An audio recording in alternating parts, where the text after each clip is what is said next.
매주 화요일은 내돈 사용 설명서 시간입니다. 다양한 실제 사례를 통해서 돈을 모으고 효과적으로 사용하는 방법을 알아봅니다. IFA 행복자산관리연구소 김현우 팀장님 함께합니다. 어서 오십시오. 안녕하세요. 네, 어서 오세요. 사례를 통해서 재무 상담을 해주시는데요. 오늘 사례부터 살펴보도록 하겠습니다. 저는 사내 커플로 3년 전 결혼해서 맞벌이를 하고 있는 33살의 남자입니다. 남자분의 사례인데요. 둘이서 버는 소득은 세금을 다 떼고 나면 월 550만 원 정도가 되는데요. 결혼 전에 각자 모은 돈은 결혼식 비용과 전세를 얻는데 모두 다 썼습니다. 혼자 벌 때보다 분명히 많이 버는데 크고 작은 대출이 계속 생기고 저축을 다시 시작하려고 해도 쉽지가 않습니다. 생활비를 줄이기도 어려운데 보험료도 많이 내고 있는 것 같고요. 무엇이 문제이고 어떻게 바로 잡아야 할까요? 돈을 잘 모으고 싶습니다. 네. 돈 좀 모아보고 싶습니다 하는 사연. 오늘은 맞벌이라는 30대 부부의 사례네요. 네, 맞습니다. 이분도 실제 상담을 해드린 사례인데요. 네. 자녀가 한 분 있으신 상황이세요. 결혼 전에 모았던 돈은 예식 비용이라든지 뭐 전세 자금 이런 것들로 다 들어간 상황이고요. 아무것도 없는 이제 백지 상태에서 두 분이서 돈을 모으려고 했는데 아기가 생기다 보니까 지출이 늘어나고 또 이러다 보니까 정신없이 어떻게 시간이 흘러가다 보니 돈 관리는 안 되고 벌긴 많이 버는데 뭔가 모이는 것 같지가 않다. 이게 아마 대부분 맞벌이 가정의 고민일 것 같은데요. 네. 오늘은 이런 사례들을 좀 풀어보도록 하겠습니다. 네, 모두의 공통된 고민이죠. 네. 금요가 들어오면 통장에 보면 여기저기서 하이에나처럼 뭐 다 나가고 남는 게 별로 없어요. 네. 이 30대 맞벌이는 두 분이 같이 버시는데 그러니까요. 먼저 그럼 자산 현황이 어떤지부터 좀 알고 출발하면 좋겠는데. 네, 이제 전체적인 좀 현황을 볼 수가 있겠는데요. 네. 자산이 그렇게 나쁘지는 않습니다. 아파트 전세 자금으로 들어간 게 한 2억 원 정도가 있고요. 네. 그다음에 금융자산은 뭐 주택 청약이나 적금 이런 것들 다 합쳐놓으니까 한 1,000만 원 정도가 되고요. 부채 상태로 봤을 때 부채 규모도 그렇게 요즘 분들 치고는 그렇게 크지는 않습니다. 차량 할부 1,500만 원 정도 남은 게 있고 또 비상금 목적으로 쓰는 마이너스 통장이 한 800만 원 정도, 그리고 카드 할부 이게 자잘한 게 쌓인 게 한 200만 원 정도로 총 부채는 2,500만 원. 그래서 순자산 비율은 자산에서 부채 빼니까 약 1억 8,500만 원 정도 되는 상황입니다. 네, 현재 대출이 있기는 하지만 다행히 순자산이 1억 8,500만 원이 있고요. 네. 자산 대비 부채 비율이 뭐 12% 정도면 나쁘지는 않은 것 같은데. 요즘에 보통 한 뭐 30%, 40%인데 그러게요. 나쁘진 않죠. 네, 양호한 편인 것 같은데. 네.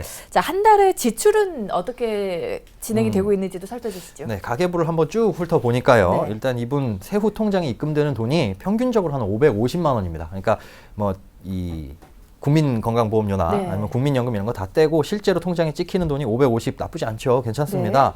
그런데 지출이 많은 편인데요. 여기 화면에 보시면은 생활비가 지금 300만 원 정도라고 나와 있습니다. 네. 그런데 300만 원보다 더 쓸 때도 있고 덜 쓸 때도 있고 지금 이 상황에서는 550 벌어서 기본적으로 저축이나 공과금 이런 거 다 나가고 남는 것들 쓴다라고 생각해서 그냥 300만 원 정도 쓰고 있는 것 같아요 라고 대답을 하신 분들이거든요. 네. 300만 원 정도 지출을 하는 상황에서 문제점은 이게 전부 다 이제 신용카드로 좀 지출되고 있어서 세부적인 현황을 파악하지 못하고 있었다는 게 조금 문제로 보였습니다. 네.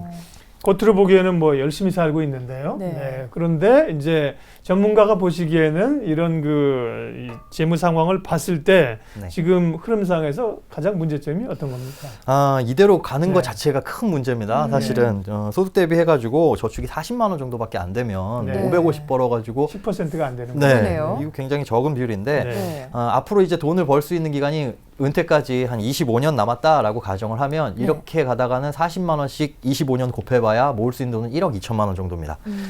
이자도 물론 붙겠지만 물가도 상승할 텐데 이게 동일한 폭으로 상승한다라고 했을 때 실제로 모을 수 있는 가치는 1억 2천이라는 거고 여기서 뭐 차도 바꾸고 애들 학교도 보내야 되고 대출금도 갚아야 되고 노후 준비도 해야 되고 끔찍하죠. 이 상황대로 가면 하실 수 있는 해야 되는 재무 목표는 도달하는 건 결론은 불가능하다라고 말씀을 드릴 수가 있고요. 네. 이러한 구조의 이제 잘못된 원인을 보자면은 크게 세 가지로 좀 볼 수가 있겠습니다.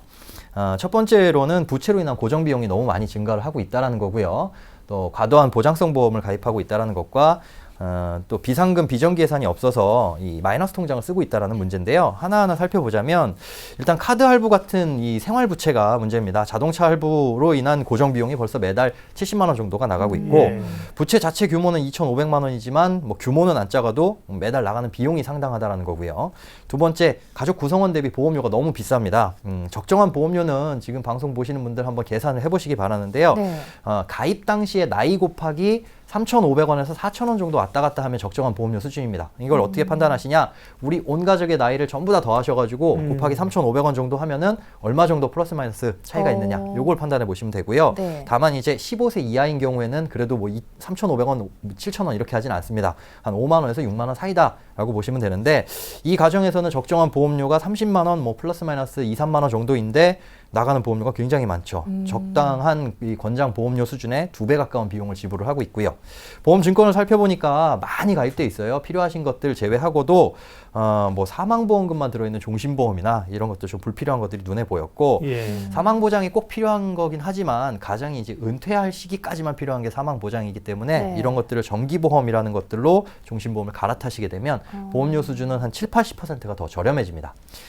마지막으로 비상금이 없다 보니까 쓰게 되는 마이너스 통장이 있는데요. 이 마이너스 통장에서 쓰는 지출들이 뭔가 봤더니 뭐 경조사비라든가 아니면 의료비, 뭐 자동차 보험료 이런 것들을 여기서 꺼내서 쓰고 계시더라고요. 네. 여기서 발생하는 이자가 보이지 않게 빠져나가죠. 한 달에 한 3만 원에서 4만 원 정도의 이자 비용이 또 마이너스 통장에서 쓰고 있는 상황이고 이런 세 가지 부분들을 바로잡는 게 시급한 상황이라고 볼 수 있겠습니다. 네, 네. 이렇게 세 가지 부분을 짚어주셨는데, 자 그렇다면 이런 문제들을 어떤 방향으로 개선을 하고자 네. 하신 건가요? 실제 이게 상담 사례라 그러셨죠. 네. 오셨을 때 이렇게 말씀하셨을 거 아닙니까? 이런 식으로 가다 보면 네, 답이 없습니다. 네. 그러니까 얼굴이 어두워지셨을 거란 말이죠. 네. 그죠? 어두워진 얼굴을 풀어드려야 되니까. 그러니까 이제 개선 방향을 말씀해 주세요. 네, 일단 매달 기본적으로 나가는 돈이 많기 때문에 저축을 못하는 상황이거든요. 네. 그래서 고정 비용을 줄이는 데 좀 초점을 맞췄습니다. 네. 지금 보면 고정 비용 줄일 수 있는 항목과 줄일 수 없는 항목이 있는데 다들 아시다시피 공과금, 통신비, 뭐 교통비 이런 것들은 줄일래야 줄일 수가 없는 통제 불가능한 항목입니다. 네. 나머지 항목에서 조정을 했는데요.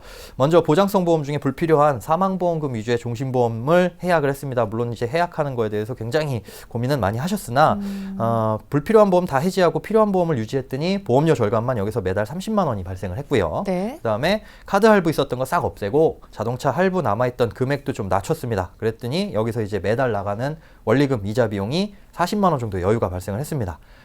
생활비도 조금 조정을 했는데요. 한 달에 300만 원 쓰시던 거에서 250만 원 정도 조금 꼼꼼하게 파악을 해서 마트 가는 비용이나 이런 것들 좀 나눠봤더니 250만 원 정도. 그러나 여기서 뭐 50을 줄인 게 아니라 기존에 편성되어 있지 않은 그 비정기 예산, 자동차 보험료나 뭐 이런 부분들을 계산해 보니까 월 한 40만 원 평균적으로 소요가 돼서 여기에서는 뭐 그렇게 큰 차이는 없었습니다. 네, 이제 마법이 시작됐습니다. 보험을 좀 줄이셨고요. 네. 차량 할부 같은 경우는 뭐 차를 중간에 팔 수는 없는 네. 없을 텐데 할부 금액이 지금 보면 50만 원, 30만 원으로 줄었거든요. 네. 네, 어떻게 된 건가요? 그러게요. 부모님 네. 찬스를 쓴 건 아니고요. 네. 네, 사실은 비밀은 이제 보험을 조정하면서 나오는 데는 해약 환급금이 있습니다. 물론 내신 돈 대비해가지고 손해를 조금 보셨어요. 네. 많이 보셨지만은 받게 된 돈이 한 2천만 원 정도가 발생을 했습니다. 그래서 이 2천만 원으로 비상금 한 200만 원 정도는 빼놓고요. 여기에서 마이너스 통장은 전부 다 없애버리고 네. 카드 할부도 싹 없앴습니다. 그리고 차량 할부도 일부만 없앴는데요. 남았더니 한 700만 원 정도나 남게 되더라고요. 물론 이제 비상금으로 빼놓은 200만 원으로 차량 할부 더 줄일 수는 있지만 이렇게 되면 또 비상금 한 푼도 없기 때문에 무슨 일 생겼을 때 뭐 경조사비나 이런 거 다시 또 마이너스 통장을 사용하게 될 테니까 이를 위해서 비상금 200만 원 빼놓은 상태에서 나머지 것들을 싹 상환을 했습니다. 그러니까 네, 이제 대단하네요. 그래서 저축을 이제 얼마 하게 되는 거예요? 네. 늘려놨더니 네. 기존에는 40만 원 정도 저축을 할 수 있던 예, 게 그랬다 그랬죠. 네. 매달 140만 원 정도까지 저축액을 올릴 수가 있습니다. 100만 원 정도가 늘어나는 상황이죠. 더 버는 거는 아니잖아요. 네. 수입은 그렇죠. 그대로라고 가정했을 경우에 네네. 대단합니다. 네. 그래요. 이렇게 조정을 포트폴리오를 조정을 통해서 상당한 비용을 줄일 수 있다는 겁니다.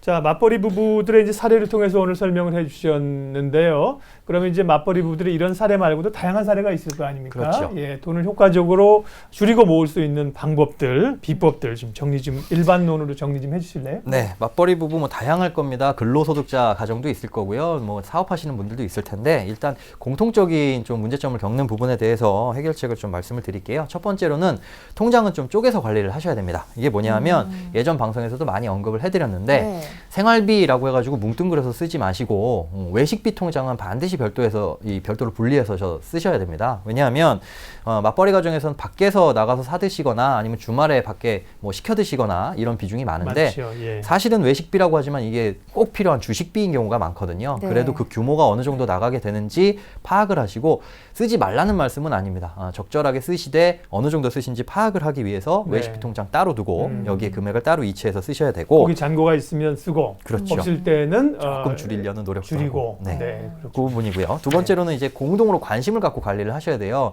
맞벌이 가정에서 가장 큰 문제가 네 돈은 네 돈, 내 돈은 내 돈 이렇게 해가지고 관리를 안 하거나 아니면 그냥 한쪽에 싹 몰아놓고 신경 안 쓰시는 경우가 있거든요. 예. 네. 그런 부분들은 조금 돈을 효율적으로 모으기에 좀 어렵습니다. 숫자상으로 많이 벌지만 모이지 않는 이유가 여기서 발생을 하는데 무조건 통장을 뭐 합쳐놓고 관리를 하시라는 게 아니라 네. 어느 부분에 우리가 지출이 발생을 하고 또 얼마만큼의 외식비를 쓰고 저축은 얼마만큼을 해야 되는지 공동으로 관심을 가지고 뭐 일주일에 한 번 혹은 한 달에 한 번씩은 이런 재무 대화도 꼭 나눠보시는 노력이 필요합니다.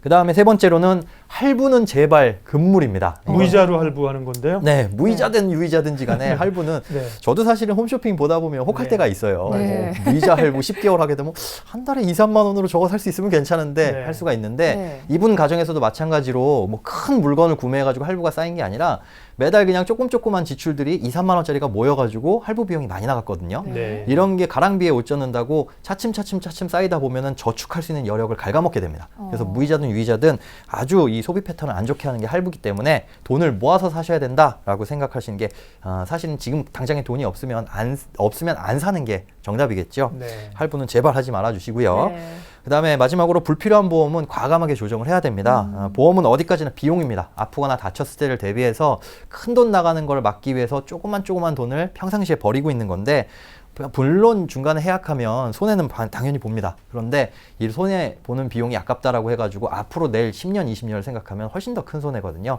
매몰 비용이라고 있습니다. 과거에 지불된 비용은 어차피 없어진 돈이니까 앞으로를 생각을 하시고 조정을 하시는 게 어떤 게 더 이익과 손해냐 이거를 면밀하게 따져가지고 검토를 하시는 게 더 유리하실 것 같습니다. 네.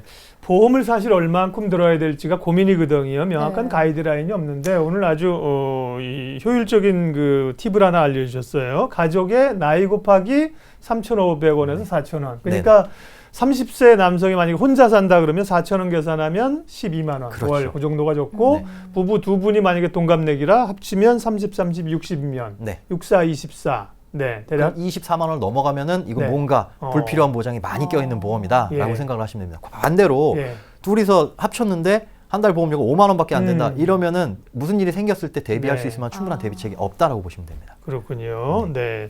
하나만 더. 아까 네. 이제 40만 원 저축하던 걸 140만 원 저축하게 됐잖아요. 네네. 놀라운 마법이 생겼는데 140만 원을 은행에다가 정기예금에 넣어놓으면 안 될 거 아니에요. 그죠? 그 네. 부분은 이제 사실은 또 하나의 주제가 될 텐데 나중에 기회가 되면 그 얘기를 해주시고 대략 140만 원은 그럼 어떻게 하라고 말씀을 해주세요. 네, 일단은 이분들 상담하신 지가 지금 한 6개월 정도밖에 안 네. 됐거든요. 6개월은 저희가 봤을 때 트레이닝 과정입니다. 음. 무언가를 덜컥 가입하기에는 변수가 너무 많기 예. 때문에 네. 일단은 적금이나 이런 거 가입보다는 실제로 140만 원이 남는지 트레이닝을 하기 위해서 CMA 통장에 남는 거 한번 빼보세요 해서 지금 6개월 정도는 평가를 해보고 있는 시기고요.